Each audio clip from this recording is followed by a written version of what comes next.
بسم اللہ الرحمن الرحیم۔ ہیلو دوستو، السلام علیکم۔ کیسا آپ سبھی؟ امید کرتا ہوں کہ آپ سبھی خیریت سے ہوں گے۔ تو اللہ تعالیٰ آپ کیسے خوش رکھے۔ دوستو، میں ہوں آفتاب عالم اور آپ دیکھ رہے ہیں SR اسلامک آفیشیل چینل۔ میرے پیارے دوستو، آج میں آپ کے ساتھ کسی بہن کی ویڈیو شیئر کرنے جا رہا ہوں جو کہ پہلے ہندو جاٹ فیملی سے بلونگ کیا کرتی تھی، لیکن اب آج کی اس ویڈیو میں آپ دیکھو گے کہ وہ اپنا نام تبسم فاطمہ بتا رہی ہے، یعنی انہوں نے اسلام کو قبول کر لیا ہے، اور یہ بتاتے کہ اسلام قبول کرنے سے پہلے میرا جو نام تھا پوجا سنگھ تھا، اور میں میرٹھ اتر پردیش کی رہنے والی ہوں۔ تو دوستو، آئیے سنتے بہن کی زبانی۔ تو ایک چھوٹی سی ویڈیو ہے، آپ اس ویڈیو کے اسکرین پر دیکھ سکتے ہیں۔ نحمدہ و نصلی علی رسول الکریم، اما بعد۔ تمام تعریفیں اللہ تعالیٰ کے لیے ہیں جو ساری کائنات کا خالق المالک ہے۔ درود سلام حضرت محمد مصطفیٰ صلی اللہ علیہ وسلم جو ساری امت کے لیے رحمت العالمین بنا کے بھیجے گئے۔ السلام علیکم ورحمۃ اللہ وبرکاتہ۔ میرا نام تبسم فاطمہ ہے، میرا آفیشیل نام پوجا سنگھ ہے۔ میرا جنم ایک ہندو جاٹ فیملی میں ہوا تھا۔ میں میرٹھ اتر پردیش کی رہنے والی ہوں۔ میری اسکولنگ وارانسی اتر پردیش سے ہوئی۔ اس کے بعد میں نے BTech civil engineering IIT Lucknow Uttar Pradesh سے کیا۔ اس کے بعد میں نے M.Tech کیا in transportation engineering. So I am overall transportation engineer. الحمدللہ میں نے اس سال جنوری میں اسلام قبول کیا۔ ابھی کچھ دنوں پہلے ہی میرے M.Tech کا کورس کمپلیشن ہوا۔ اس کے بعد میں ڈائریکٹلی حیدرآباد چلی آئی۔ الحمدللہ کم ٹورڈ سکسیس کے ذریعے میں نے آفیشیلی 29 جون 2018 کو کلمہ پڑھا، اور آفیشیلی فائنلی اب میں لیگلی طور پہ مسلمان ہوں، اور یہ کہتے ہوئے مجھے بہت ہی فخر ہو رہا ہے۔ میری فیملی کچھ خاص دھارمک نہیں ہے، بٹ وہ زیادہ طور پہ فیوچر اور کریئر اورینٹیڈ ہے۔ دنیا، سوسائٹی، ان سب سے ان کو زیادہ مطلب ہے۔ میرا اسٹیٹمنٹ اوور آل ہو چکا ہے، بٹ وہ پیچھے سے بیک گراؤنڈ میں ابھی بھی تھوڑی کوشش کر رہے ہیں کہ میرے کو منائیں، ایموشنل کریں، کچھ بھی کریں، بٹ الحمدللہ I am trying my level best کہ I do not succumb to all these things. میری فیملی کا جیسے کسی بھی ناردرن انڈین فیملی کا جیسے بلیف ہوتا ہے کہ ہم مسلمانوں اور اسلام کے بارے میں وہ کچھ خاصی اچھی سوچ نہیں رکھتے۔ میں نے کافی بار ان کے سامنے ہنٹ کرنے کی کوشش کری، اسلام کے بارے میں بات کرنے کی، ہم مسلمانوں کے بارے میں بات کرنے کی کوشش جب بھی کری تو مجھے بہت ہی نیگیٹو رسپانس ملا۔ اسلام سے پہلے اسلام میری زندگی میں تب آیا جب میری لائف کا سب سے ڈارکسٹ فیز چل رہا تھا۔ میں نے آلموسٹ امید چھوڑ ہی دی تھی کہ I could even survive, but سبحان اللہ، الحمدللہ اللہ نے مجھے بھٹکا ہوا پایا اور مجھے اسلام کی توفیق عطا فرمائی، and he found me lost and guided me. اسلام سے پہلے first of all I like to tell you all کہ میرے کو اسلام میں کیا پسند آیا۔ آخرت کا کانسیپٹ از دا تھنگ جس نے مجھے اسلام کی طرف سب سے زیادہ کھینچا۔ دنیا کی چکا چوند میں انسان ایسے مطلب بنا یہ سوچے کہ اسے کبھی جا کے کہیں آنسریبل ہونا ہے، اللہ تعالیٰ ہمارے کو سرسوں کے دانے جتنا بھی ہم نے جو اچھا یا برا کام کیا ہے اس کو ہمیں جا کے وہ بتائے گا کہ تم نے یہ کام کیا ہے، بنا یہ سوچے بے لگام ہو کے، بے دھڑک ہو کے وہ فساد اس دنیا میں کیے جا رہا ہے۔ اسلام سے پہلے جب میں پیچھے مڑ کے اپنی زندگی دیکھتی ہوں تو مجھے محسوس ہوتا ہے کہ اس دنیا کے دور میں بھاگتے بھاگتے کبھی سوچا نہیں تھا کہ زندگی کا اصل مقصد کیا ہے۔ زندگی کا پہلا سبب ہے کہ اللہ کو پہچانو۔ روپے پیسے سے پہلے اللہ کو پہچانو، تجارت سے پہلے اللہ کو پہچانو، حکومت سے پہلے اللہ کو پہچانو۔ کون ہے جس نے یہ سب کچھ بنایا؟ اس کا جواب بھی اللہ ہمیں دیتا ہے۔ وہ کہتا ہے کہ اس نے ہمیں اس لیے بنایا کہ وہ دیکھنا چاہتا ہے کہ ہم میں سے خوبصورت عمل کون کرتا ہے۔ اللہ کہتا ہے میں نے زمین کو بہت خوبصورت بنایا تاکہ میں دیکھوں کہ یہاں ادھر ادھر کون بھٹکتا ہے اور میری طرف کون آتا ہے، اس پر کون جان لگاتا ہے، مجھے کون راضی کرتا ہے۔ بڑے سے بڑی ڈگری لے لو، لیکن اگر آپ نے اللہ کو راضی نہیں کیا تو آپ سے بڑا لوزر نہیں۔ اللہ کہتا ہے کہ یہ دنیا صرف ایک امتحان ہے، یہاں زندگی کبھی پرفیکٹ نہیں ہو سکتی کیونکہ اسے کبھی آئیڈیل بنایا ہی نہیں گیا۔ یہ چھوڑ جانے والی جگہ ہے، مٹ جانے والا مقام ہے۔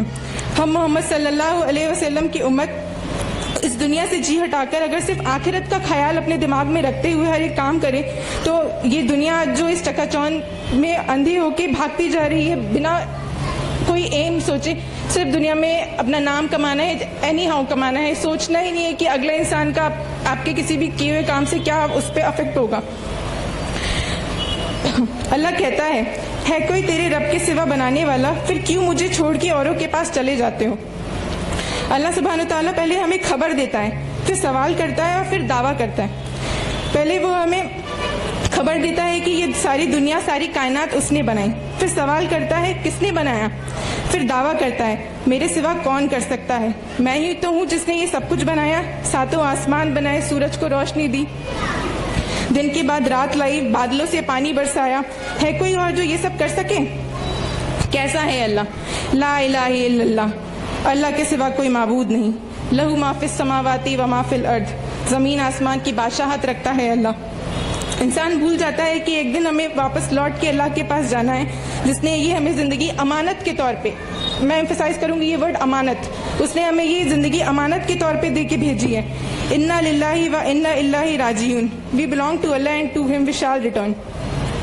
دنیا میں جو آج یہ اسلاموفوبیا بڑھتا جا رہا ہے، اس کو دور کرنے کے لیے، اس کو دور کر کے اللہ کی بتائی راہ پہ سے ہر کسی کو واقف کرانا ہم سبھی مسلمانوں کا فرض ہے۔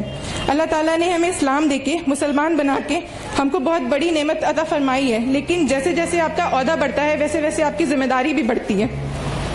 اسلام جو کہ موسٹ مس انٹرپریٹڈ ریلیجن بن چکا ہے اس پوری ورلڈ میں، لوگوں کو پتہ ہی نہیں ہے کہ اسلام ایگزیکٹلی ہے کیا۔ مسلمان کا نام سنتے ہی وہ اس طرح سے خوف کھاتے ہیں جیسے کہ ریلیٹ کرنا ترنت ان کو ٹیررسٹ ہے کچھ ہے۔ جیسے میں جب کالج میں تھی تو میرے کچھ دوستوں کو پتہ چلا کہ میں نے اسلام قبول کر لیا، تو وہ مجھ سے کہتے تھے کہ اسلام میں ہی کیوں جانا ہے، اتنی مسلم کنٹریز تم دیکھو، ساری مسلم کنٹریز جو ہیں ان کا حال دیکھو کیا ہے، تمہیں کوئی فالو ہی کرنا ہے، تمہیں کچھ زیادہ ہی پیس چاہیے تو تم جینزم کی طرف جاؤ، بدھزم کی طرف جاؤ، اور بھی باقی دھرم ہے ان کو پڑھو۔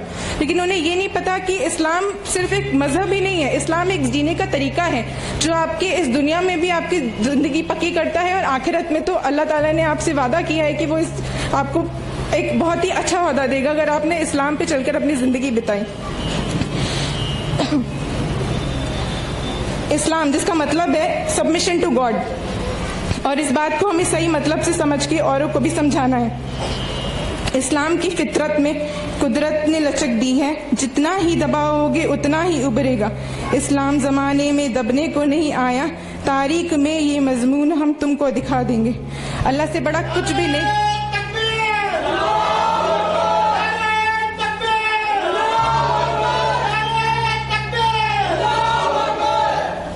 اللہ سے بڑا کچھ نہیں، نہ کوئی رشتہ، نہ کوئی دولت، نہ کوئی دنیا۔ اللہ تو ہمیں ہماری ماں سے بھی 70 گنا زیادہ پیار کرتا ہے۔ جیسے ہماری ماں کی طرف ہماری ذمہ داریاں ہوتی ہیں، اس سے بھی بڑی ذمہ داری اللہ تعالیٰ کی طرف ہے ہماری، جس نے ہمیں بنایا ہے۔ اس ذمہ داری کو ہم اس کے بتائے ہوئے راستے پر چل کے ہی پورا کر سکتے ہیں۔ جب ایک مشین تک بنا یوزر مینول کے نہیں آتی تو پھر ہم انسان جیسی مخلوق کو بنا کر اللہ کیسے بھٹکنے کو یوں چھوڑ سکتا ہے؟ اسی لیے اللہ تعالیٰ نے قرآن مجید ہم پر نازل کی کہ ہمیں سمجھا سکے کہ اس دنیا میں آنے کا ہمارا اصل مقصد کیا ہے۔ اپنے نبی کی سنت کو فالو کرتے ہوئے یہ زندگی گزاریں گے تو اللہ بھی ہم سے راضی ہوگا۔ اللہ تعالیٰ کہتے ہیں، اے نبی آپ فرما دیجئے اگر تم اللہ کو دوست رکھتے ہو تو تم میری پیروی کرو تو اللہ تم کو دوست رکھے گا اور تمہارے گناہ معاف کر دے گا، اور اللہ بڑا بخشنے والا ہے اور بڑا رحم دل والا ہے۔ اب وقت آ گیا ہے کہ اب ہم سبھی مسلمانوں کو دنیا کو یہ بتانے کے بجائے کہ ہم مسلمان ہیں، انہیں ہم صحیح طور پہ دکھائیں کہ ہم مسلمان ہیں۔ میں کم ٹورڈ سکسیس اور ڈی جی ایس کی بہت بہت شکر گزار ہوں جنہوں نے میری بہت بہت بہت مدد کی۔ مطلب اس سے پہلے یہاں آنے سے پہلے میں جانتی ہی نہیں تھی کہ مسلمانوں میں اتنی ایکتا بھی ہوتی ہے۔ مطلب وہاں پہ لوگ ایسے ہوتے ہیں کہ آپ کو کچھ بھی ہو رہا ہے وہ چھوڑ دیں گے، انہیں مطلب نہیں۔ یہاں پہ لوگ انجان جن سے آپ کا کوئی رشتہ نہیں، صرف ایک کلمہ ہے جو ہمارا آپس میں رشتہ ہے۔ بلڈ ریلیشن سے بھی بڑا رشتہ ایک کلمہ کا رشتہ ہے جو آپ نے پڑھ لیا تو اس کے بعد آپ ایک دوسرے کے لیے اکاؤنٹیبل ہو گئے۔ میں اپنی بات اس شاعری کے ساتھ ختم کرنا چاہوں گی۔ جہاں میں ہے عبرت کے ہر سو نمونے، مگر تجھ کو اندھا کیا رنگ و بو نے، کبھی غور سے بھی یہ دیکھا ہے تو نے، جو معمور تھے وہ محل اب ہیں سونے، جگہ جی لگانے کی دنیا نہیں ہے، یہ عبرت کی جاں ہے تماشا نہیں ہے۔ مٹے نامیوں کے نشاں کیسے کیسے، ملے خاک میں اہل شاہ کیسے کیسے، ہوئے نامور بے نشاں کیسے کیسے، زمیں کھا گئی آسماں کیسے کیسے، جگہ جی لگانے کی دنیا نہیں ہے، یہ عبرت کی جاں ہے تماشا نہیں ہے۔ اجل ہی نہ چھوڑا نہ کسرا نہ دھارا،